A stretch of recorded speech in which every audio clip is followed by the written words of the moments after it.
Hi friends, welcome to my channel Telugu wall. Friends, ఈరోజు వీడియోలో Vicks బిళ్ళల్ని ఇంట్లోనే ఎలా తయారు చేసుకోవాలో చూద్దాం. చాలామంది దగ్గు జలుబుకి బయటికి వెళ్ళి కొనుక్కుంటారు. అలా కాకుండా ఇంట్లోనే న్యాచురల్గా ఇంట్లో ఉన్న వాటితోనే సింపుల్గా తయారు చేసుకోవచ్చు. ఒక 10 మినిట్స్లోనే తయారు చేసుకోవచ్చు. ఓకే ఫ్రెండ్స్, ఈ వీడియోని పూర్తిగా చూసే ముందు మీరు కనుక ఈ ఛానల్ని సబ్స్క్రైబ్ చేసుకోకపోతే తప్పకుండా సబ్స్క్రైబ్ చేసుకోండి. అలాగే పక్కనే ఉన్న బెల్ సింబల్ని కూడా క్లిక్ చేయండి.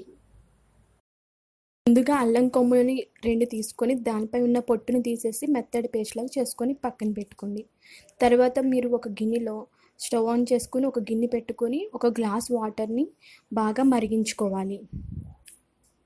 చూసారు కదా, ఇలా కొంచెం మరిగిన తర్వాత దీనిలో ఆల్రెడీ పక్కన పెట్టుకున్న అల్లం పేస్ట్ని తీసుకొని బాగా కలుపుకోండి. దీన్ని కూడా ఒక 2-3 నిమిషాల వరకు బాగా మరిగించుకోవాలి. తర్వాత మీరు 1 కప్పు పంచదారని యాడ్ చేసుకోండి. పంచదార కూడా బాగా కలిసేలాగా కలుపుకోండి.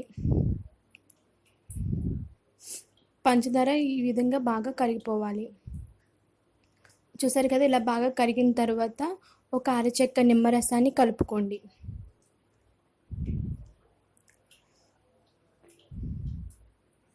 విత్తనాలు ఏమైనా ఉంటే కనుక విత్తనాలను కూడా తీసేసి ఈ విధంగా బాగా కలుపుకోండి. తర్వాత మీరు తేనెని ఒక 2-3 స్పూన్ల వరకు వేసుకోవాలి. తేనె వేసిన తర్వాత కూడా మీరు ఈ విధంగా బాగా కలుపుకోండి. 10 to 15 మినిట్స్ వరకు బాగా మరిగించుకొని బాగా పాకం వచ్చేలాగా చేసుకోవాలి. పాకం కనుక సరిగ్గా రాకపోతే బిళ్ళలు కూడా సరిగ్గా రావు. కాబట్టి పాకం మాత్రం బాగా రావాలి. బాగా మరిగించుకోండి. మీరు ఇందులో యూజ్ చేసినవన్నిట్లో ఔషధాలు బాగా ఎక్కువగా ఉంటాయి. కాబట్టి ఇవి దగ్గు జలుబుని వెంటనే పోగొట్టడానికి బాగా ఉపయోగపడతాయి. చూసారు కదా, ఈ విధంగా బాగా మరిగించుకోవాలి. ఈ విధంగా పాకం బాగా చిక్కబడాలి. ఈ విధంగా బాగా చిక్కబడిన తర్వాత మీరు స్టవ్ ఆఫ్ చేసుకోండి. చూసారు కదా, ఈ విధంగా బాగా రావాలి. లేదంటే కనుక విక్స్ బిళ్ళలు కూడా సరిగ్గా రావు. తర్వాత మీరు ఒక ప్లేట్ తీసుకొని దానికి కొబ్బరి నూనెని రాసుకుంటే కనుక మీరు విక్స్ బిళ్ళలు ఏమైనా దీని మీద పెట్టినప్పుడు ఈజీగా బయటకు వచ్చేస్తాయి. ఈ విధంగా రౌండ్గా పెట్టుకోండి. లేదు అంటే కనుక మీకు ఏ షేప్లో కావాలంటే ఆ షేప్లో పెట్టుకోవచ్చు. ఇంట్లో ఏమైనా ఉంటే కనుక దాంట్లో అయినా ఈ విధంగా వేసుకోండి. చూసారు కదా, కొంచెం చల్లారిన తర్వాత మీరు దీన్ని తీస్తే కనుక ఈజీగా బయటకు వచ్చేస్తాయి.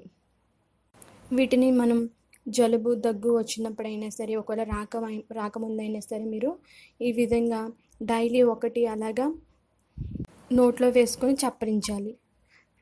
చాలా టేస్టీగా కూడా ఉంటాయి. చిన్నపిల్లలు పెద్దవాళ్ళకి కూడా చాలా బాగుంటాయి. కాబట్టి ఒకసారి తప్పకుండా ట్రై చేయండి. ఓకే ఫ్రెండ్స్, మీకు కనుక ఈ వీడియో నచ్చినట్లయితే లైక్ చేయండి. అలాగే మీ ఫ్రెండ్స్కి కూడా షేర్ చేయండి. మీ అభిప్రాయాలను కామెంట్ రూపంలో తెలియచేయండి.